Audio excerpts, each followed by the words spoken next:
ये थी, 3 बातें ये थी कि जो वीर इस धनुष को तोड़ेगा तो पहले नंबर पर वन गमन, उसका 14 वर्षों का वनवास होगा।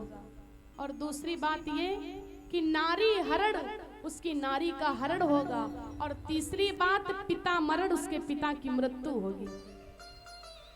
जिसके मस्तक पर ये 3 बातें होंगी वही इस धनुष को तोड़ सकेगा। तो रावण सोच रहा ये मेरे मस्तक पर थोड़ी ना है, इसलिए हम तोड़ेंगे ही नहीं।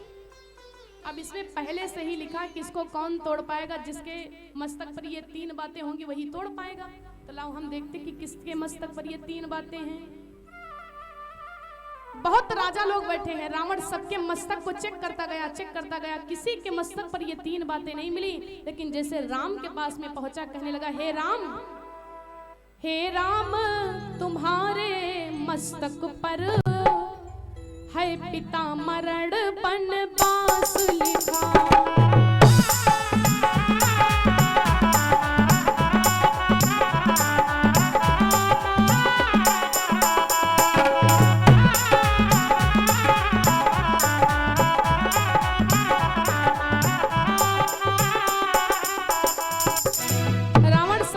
निकल गया, कुछ नहीं बोला और मीठा। जैसे राम के समझ में गया ना, कहने लगा हे राम तुम्हारे ही मस्तक पर है पिता मरण वनवास लिखा। भगवान जान गए कि लंका का राजा रावण है, ये जान गया है।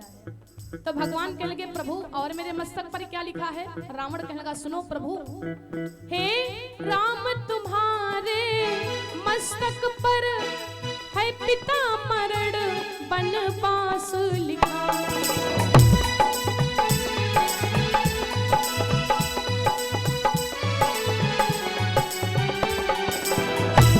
भगवान कह के महाराज और मेरे मस्तक पर क्या है। रावण कहता सुनो राम, हे राम तुम्हारे ही हाथों से रावण का सर्वनाश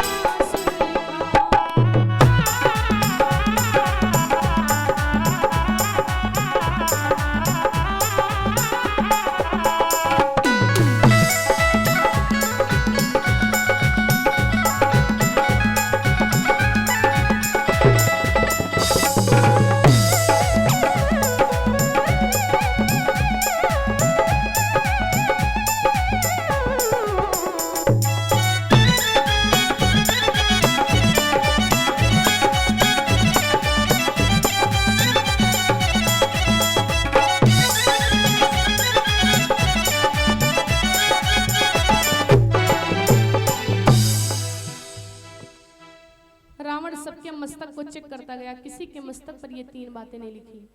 जैसे राम के समझ में पहुंचा तो रावण कहने लगा हे राम तुम्हारे ही मस्तक पर है पिता मरण वनवास लिखा है। भगवान जान गए कि लंका का राजा रावण है। तो भगवान कहने लगे महाराज और मेरे मस्तक पर क्या लिखा है। रावण ने कहा हे राम तुम्हारे ही हाथों से मुझे रावण का सर्वनाश लिखा, क्योंकि मैं ही तुम्हारी पत्नी का हरण करूंगा और जब पत्नी का हरण करूंगा तो आप ही मुझे मारेंगे, जो मैं सीधे वैकुंठ को जाऊंगा। अब यहाँ पर लोगों के मन में प्रश्न उठता है कि जब रावण को पता चल गया है कि भगवान ही मुझे मारेंगे तो वो बैर क्यों करने लगा। जिसको पता चल जाए कि यही आदमी हमको जान से मारेगा तो उससे मीठी मीठी बातें करेगा, किसी प्रकार से सुलझाए रहे तो ये हमको मारे ना, क्योंकि इसी के हाथों से मेरी मौत लिखी है, वो तो उसका सेवक भी बन जाएगा। लेकिन रावण ने जानबूझ करके गलती किया, पत्नी का हरण कर लिया। रावण जानता है कि ये भगवान राम है, ये विष्णु है, और मैं जय और विजय को श्राप है ना कि 3 जन्मों तक तुम राक्षस योनि में जन्म लोगे, लेकिन तुमको मारेंगे यही, क्योंकि यही मारेंगे तभी तुम्हारा उद्धार होगा और तुम सीधे वैकुंठ को जाओगे। रावण ने जो कुछ भी किया है केवल अपने मुक्ति के लिए किया है, मुक्ति को पाने के लिए किया है।